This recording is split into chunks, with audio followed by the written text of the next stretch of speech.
Olá, tá no ar o podcast De Cara com o Envelhecimento, seu podcast semanal sobre envelhecimento humano. Aqui a gente vai ter muito debate, reflexão, acabar com o preconceito e desmistificar o tabu sobre essa fase da vida. E já estão apostos aí o nosso time de especialistas para a gente poder debater e conversar sobre esses assuntos que vão permear o nosso podcast. Samantha Setarte, psicóloga, bem-vinda! Oi, estamos aqui com esse papel, né, de educador social, né, como o Terra gosta de falar, e para poder falar sobre esse processo de envelhecimento que a gente tem visto aí muito na mídia, né? Porque Com certeza. A gente só tem duas certezas na vida, né? Uma que a gente nasce e outra que a gente morre. É isso, Terra? Né, Terra? O nosso Newton Terra, médico geriatra, que também participa do nosso podcast. Bem-vindo, querido. Muito obrigado, Felipe, Samantha, obrigado. Eu tenho um agradecimento especial para fazer nesse primeiro programa. A ti, Samantha, pelo gentil e honroso convite para participar do podcast, que vai tratar, como dissesse o Felipe também, de temas relacionados ao envelhecimento humano. Eu fiquei extremamente feliz, enfim, de tratar de um assunto que é da maior relevância, né? Quem podia imaginar que agora o Brasil ocuparia a sexta população em número de idosos do planeta? Só 5 países à frente do Brasil em número de idosos. O Japão, a Índia, a China, os Estados Unidos e a Rússia. Da América Latina, então, é o único país, Brasil. O Brasil está em 6º lugar no ranking mundial, Felipe, com aproximadamente 32 milhões de idosos, segundo o último censo agora de 2022. É muita gente, Terra. E a cada ano, 650 mil brasileiros se tornam idosos. Então, o envelhecimento cresce a cada ano. E aí eu quero parabenizar a ideia do podcast para abordar esses assuntos. Eu acho, como tu disseste, nós somos educadores sociais, e eu penso, a partir do momento que eu aceitei o convite, de tentar colaborar, de contribuir para que a nossa audiência tenha um envelhecimento bem sucedido. Acho que essa é a nossa missão, né? Mas que coisa boa, porque a mídia, os empresários já estão de olho nesse mercado, né? A gente já tem aí até economia prateada, né? Despontando aí produtos, né? Serviços direcionados a essa população. Quem é que podia imaginar nos anos 70 que nós teríamos essa população hoje? O Rio Grande do Sul já está com 2 milhões e 200 mil idosos. Aqui em Porto Alegre, a capital, já estamos com 300 mil idosos. E em 1970, o Brasil envelheceu muito rapidamente. E aí uma coisa, Felipe, como o Brasil envelheceu muito rapidamente, diferentemente de outros países que demoraram 80, 100 anos para envelhecer e se prepararam para tal, o Brasil envelheceu dos anos 70 para cá e, evidentemente, que não estava preparado para tal. E esse envelhecimento populacional que está acontecendo agora tem um impacto muito grande em várias estruturas sociais, culturais, psíquicas, econômicas, não é? E isso gera uma enorme diversidade de necessidades nos mais diferentes contextos. Mas será que a gente está preparado para esse envelhecimento? Mas aí porque a pauta tem que estar, a gente falando em política pública aí. Vamos pensar nesse ponto também, porque a gente está falando em termos de Brasil, em termos de estrutura de cidade, de saúde, de tudo, né? Para o idoso, enfim, se sentir bem para envelhecer. São duas coisas. Primeiro, a pauta está em todas as áreas. Segundo, as pessoas, elas estão conseguindo entender esse processo para si, Samantha? As pessoas aceitam, têm dificuldade de aceitar esse envelhecimento? Bom, vamos lá. Eu falo que o buraco é mais embaixo.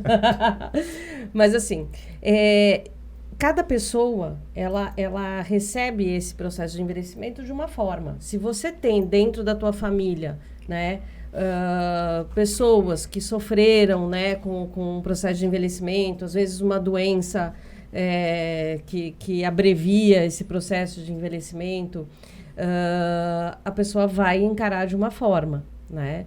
Hoje, o processo da mídia, né, tá muito... O processo da mídia, a mídia tem um papel importante, né? Então, esses rejuvenescimentos a qualquer custo, né? Não pode ter marca de expressão. Até ouvia recentemente, assim, uma pessoa me falando, nossa, mas não pode estar com muita marca de expressão, tenho muita marca de expressão, tal. Eu falei assim, tá, mas eu não tenho, eu tenho expressão facial. Então, hoje a gente vê também, né, um aumento muito grande dos processos estéticos, né? Então, a que serviço está esse processo de envelhecimento, né? Quando a gente brinca, né? Você está de cara ou de cara com o envelhecimento, né? Eu me vi agora no processo de climatério, entrando na menopausa. O que é isso? Né? Você vai conversar com algumas colegas, né, que minimizam ainda esse processo, que ainda é tabu entre as próprias mulheres, né? Então, tem muita coisa que permeia esse processo de envelhecimento desde a mulher, né? E falando de mulher, a gente fala de homem, aí a gente tem que pensar nos marcadores sociais, porque para cada pessoa o processo é diferente. A gente tem que levar em conta a raça, gênero, classe social. Homem, pra ti, Terra, o envelhecimento, ele é diferente. Isso a gente não tem dúvida nenhuma.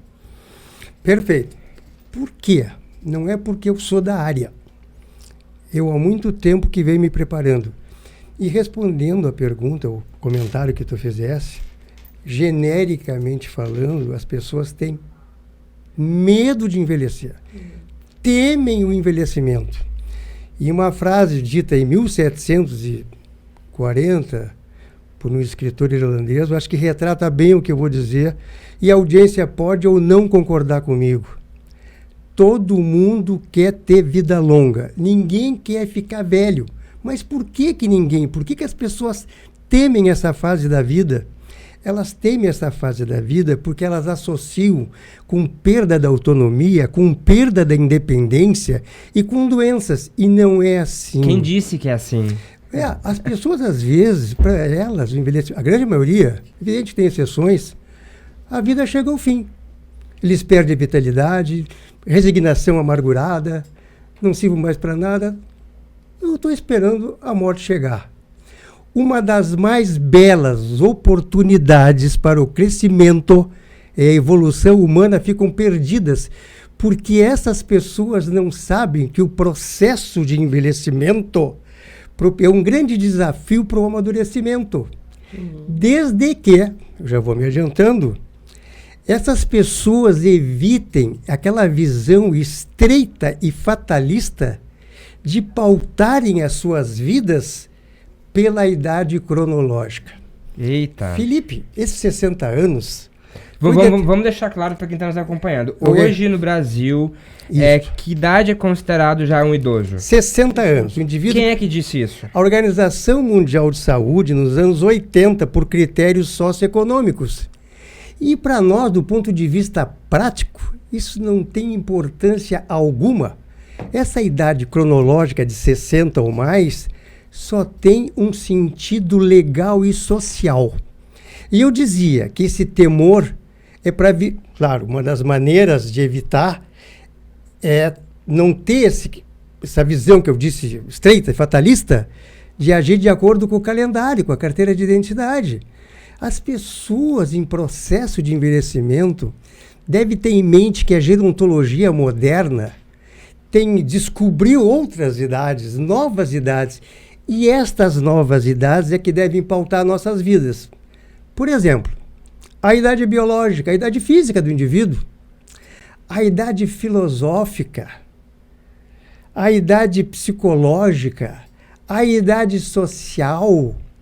Essas são as idades que devem pautar. Que interessante. O indicador, isso, a idade cronológica é um indicador paupérrimo, limitadíssimo da idade do indivíduo.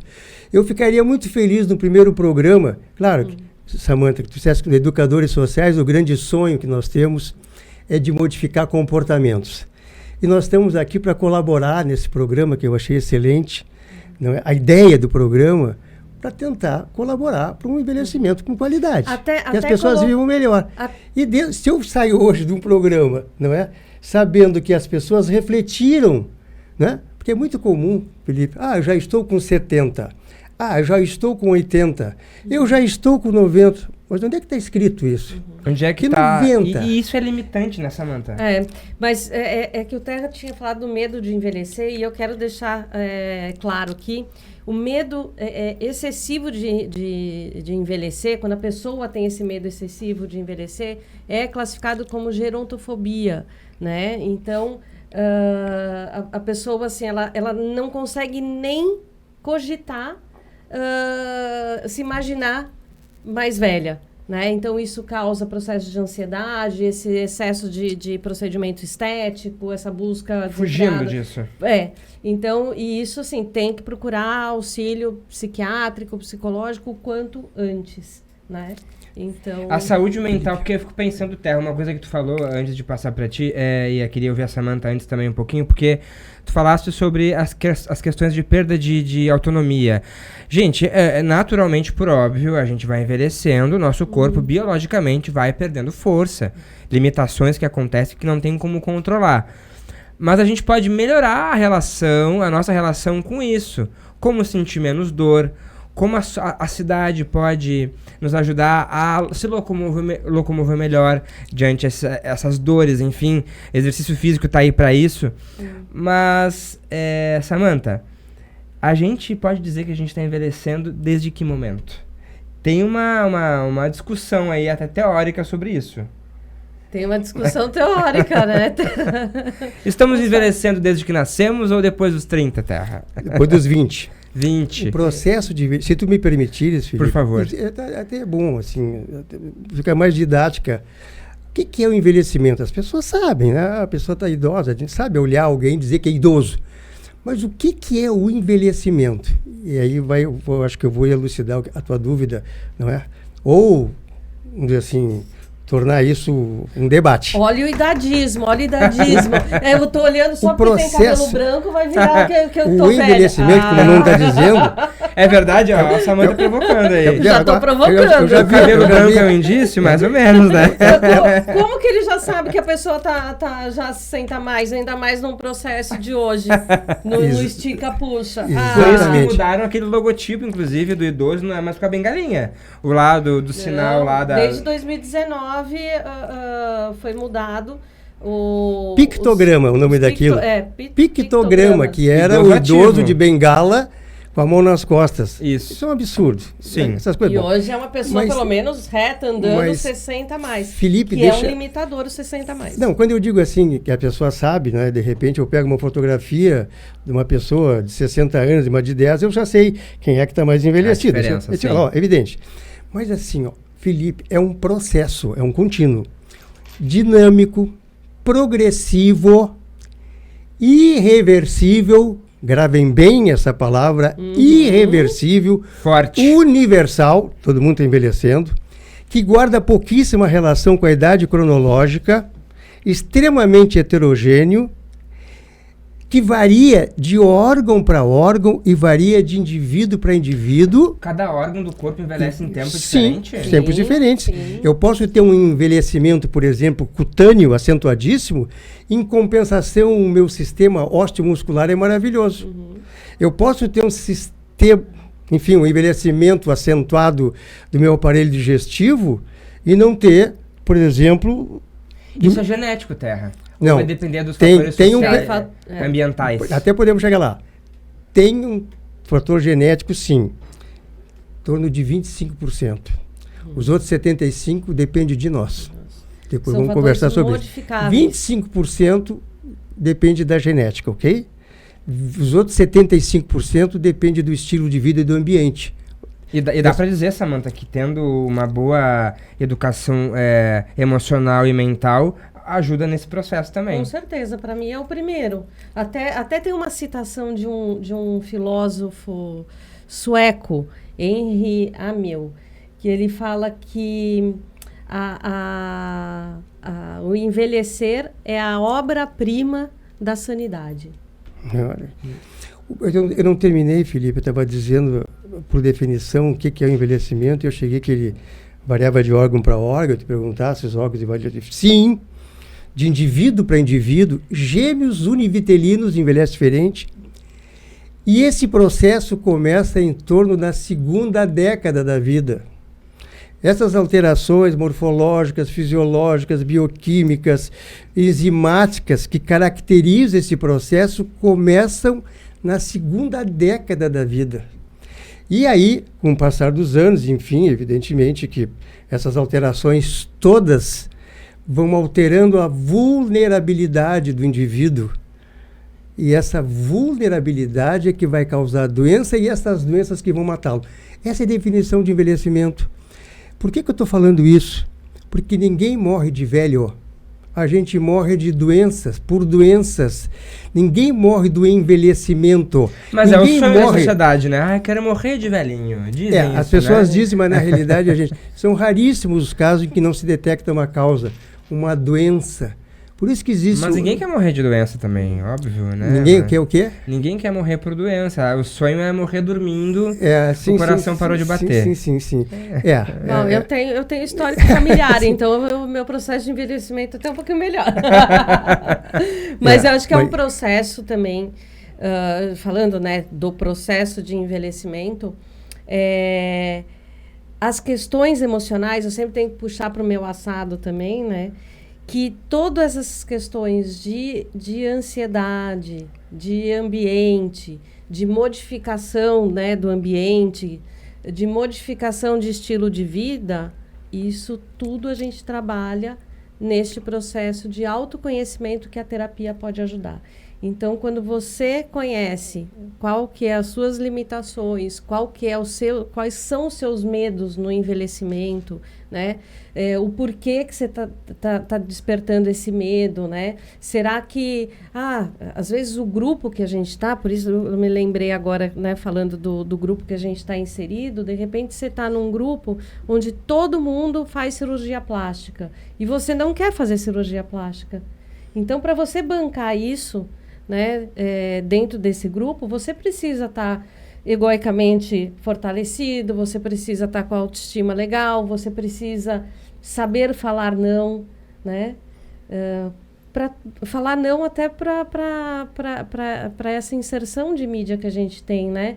Então, ser diferente do influencer, ser diferente do que a gente vê na TV, né? Hoje a gente tem muito, a internet Samantha, mas assim, eu não vejo, claro, agora quero que tu me responda isso, mas me parece não ser muito comum, ou pelo menos no círculo que eu ando, tu que é da área deve saber melhor, muitos idosos procurando psicólogo. Há um tabu disso também, de não querer, não conseguir, ter receios, medos também? Olha, já... diferente. Eu tenho um público bem bacana, assim, que veio, que procurou, né? Procurou sozinho. Em contrapartida, eu tenho muitos familiares que fazem a indicação. Então, alguns familiares, filhos, cunhadas, tal, falam assim, olha, tô sentindo que a minha mãe tá mais deprimida, minha mãe perdeu meu pai, ficou viúva, então ela está precisando de uma ajuda neste momento. Então, sempre tem uma causa, assim, que um familiar vai me procurar para atendimento. Né? Então, tem duas... Né? Eu recebo esse encaminhamento, mas sim, a terapia ainda é tabu. Tomar medicação ainda é tabu, né? Ir num psiquiatra, não. Gente, não é coisa para louco, né? Como a gente achava, né? Como era vendido. Não. Ir para uma terapia é quem quer se tratar, quem quer ficar bem, né? Quem quer... Terapia devia estar no pacote básico da saúde. Porque, Terra, parece que ninguém tem paciência mesmo. Porque o idoso se sente muito sozinho, vai tendo muitas perdas de vínculos ao longo do tempo. E ninguém parece ter paciência para conversar com esse idoso. Existem algumas pesquisas que dizem que a depressão vai ocupar em breve o lugar que é hoje ocupado no ranking pelas doenças cardiovasculares. Ou seja, com o envelhecimento ocorre uma série de alterações que levam a essa doença chamada depressão. Então, você está me perguntando, é muito difícil a pessoa envelhecer sem ter algum tipo de necessidade. É difícil, né? É complicado. Uma vida falada, eu sempre digo, uma vida falada é outra vida. Quando eu digo uma vida falada, com especialistas, com psicólogo, com psiquiatra, enfim. É uma coisa, assim, diria, meio complicada, né? Porque se nada for feito, repito, eu não sei se breve quantificar, ok? Mas vai ocupar o lugar que hoje é ocupado no ranking pelas doenças cardiovasculares, a depressão. Até porque é um grupo de risco, inclusive, para a questão do suicídio. Sim, temos muito, índices bem altos de suicídio entre idosos também. Altíssimo índice. Só que isso aí não é muito divulgado. Não é muito divulgado. Né? Sabe mas todas as questões, né, jornalísticas de suicídio, enfim. Mas tem que ser falado, tem que ser alertado. E a ideia também deste podcast é que a gente possa falar, olha, existe a depressão, existe tratamento, né? Poder falar assim, olha, aonde procurar. Né? Eu resumo assim, Samantha, uma vida falada é muito melhor. Uma vida conversada é muito melhor. Mas é um problema sério. A depressão, hoje em dia, é muito prevalente. E, repito, segundo algumas estatísticas, em breve ele vai ocupar o lugar que hoje é ocupado pelas doenças cardiovasculares. Até porque a gente viu, né, desde a pandemia, muito isolamento social, né? E tem o lado ótimo das redes sociais, que você fica conectado com todo mundo, mas você não tem essa troca, né? A troca de conversa, de ir num café, né? De ter essa socialização muito importante no processo de envelhecimento. E diante disso não só no processo de envelhecimento, né, gente? Mas... Não só, mas junto, em conjunto. E diante disso tudo que a gente tem trazido aqui, a gente está acostumado a ver muitos ministérios no governo federal sobre os direitos humanos, mulheres, enfim, secretarias municipais, enfim, sobre vários temas. Em outros países temos até Ministério da Solidão. A gente precisa ter um ministério, alguma coisa para tratar sobre o envelhecimento, algo mais específico, que seja trabalhado em todas as áreas. Porque a gente está vendo aí uma carência na Terra. A gente está falando da necessidade que vai se ter de crescimento disso. E como a gente vai conseguir lidar com essa população? Como vai conseguir lidar com isso? Formando recursos humanos. A tua introdução, tu já desse a resposta. Ou seja, com esse envelhecimento populacional, hoje já estamos acima de 32 milhões de pessoas idosas, com todas as suas patologias, com as implicações todas de doenças, enfim, de problemas sociais, econômicos, enfim. Isso aí foi muito rápido no Brasil. O Brasil envelheceu muito rapidamente, e aí pegou todo mundo, eu diria, desprevenido. E agora o que a gente vai fazer com essa população de 32 milhões, não é? E agora? Isso que tu está comentando, enfim, é um grande problema. O que nós vamos fazer com essa população que está envelhecendo? Que condições nós temos de oferecer uma velhice digna para essa população?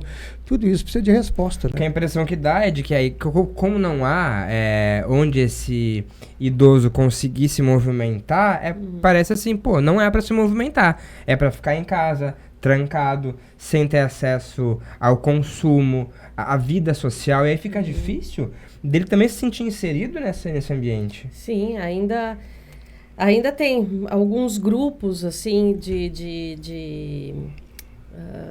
por exemplo, tem universidades da terceira idade, né? Tem alguns grupos... Está se ampliando bastante. Está se ampliando. Agora a gente consegue... Grupos de convivência, exato, é essa palavra. Em vários locais, né? A gente vê dentro de academias hoje tendo aula de dança, 60 mais, né? Tem várias questões. Está acontecendo muito passinho. O que a gente precisa fazer é capacitar as pessoas para receber este público nos demais lugares, em todos os lugares. Capacitar um banco, capacitar... Desde o manejo mesmo. O manejo, exatamente, entendeu? Num restaurante, né? Nem vou falar assim... a gente tem um problema nas vias públicas, nossas calçadas não são acessíveis, né? Então, se um idoso cai e quebra uma perna, tem uma fratura, vai ficar para o resto da vida, né, com problema. O Brasil envelheceu muito rapidamente. O Brasil dos anos 70 era um país de jovem e hoje é um país envelhecido populacionalmente com mais de 32, e pegou o pessoal desprevenido.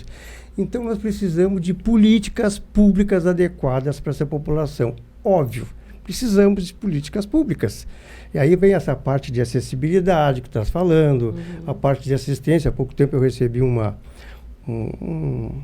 mensagem de um amigo meu que marcaram um ortopedista para ele, para 2025, marcaram a consulta. Consulta 2025. 2025, olha.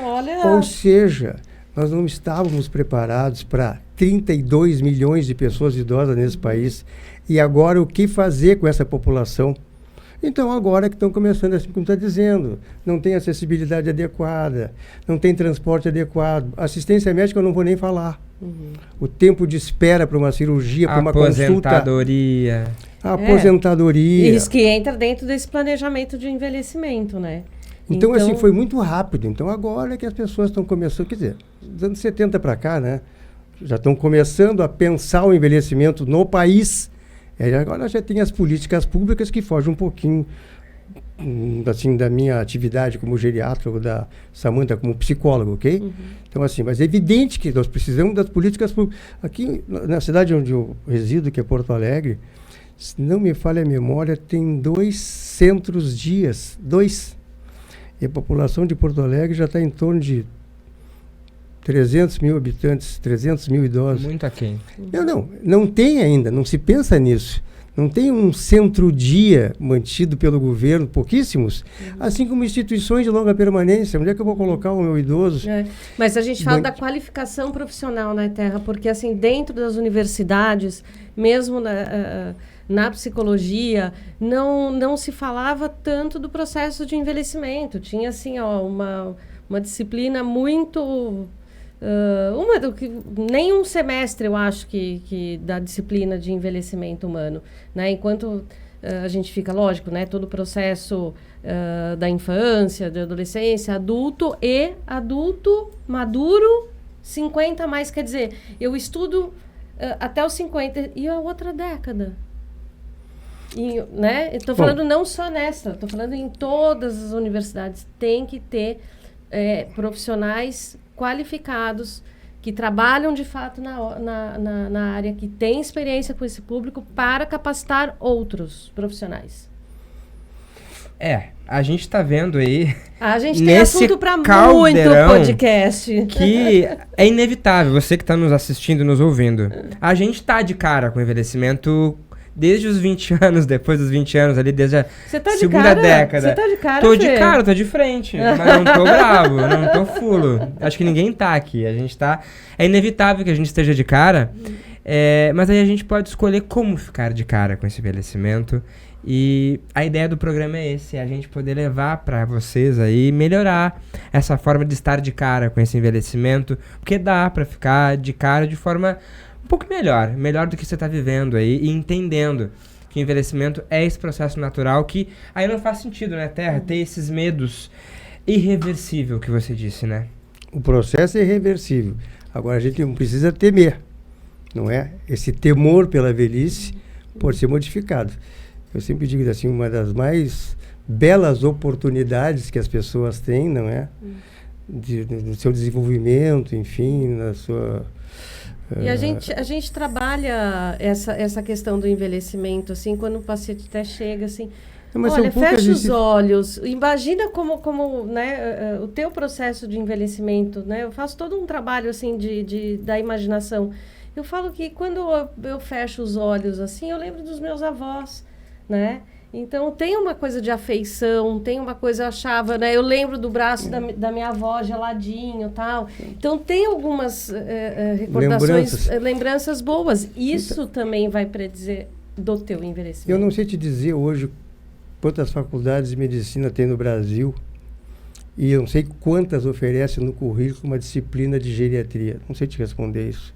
Já está aumentando. A gente já sabe que já está aumentando, não é?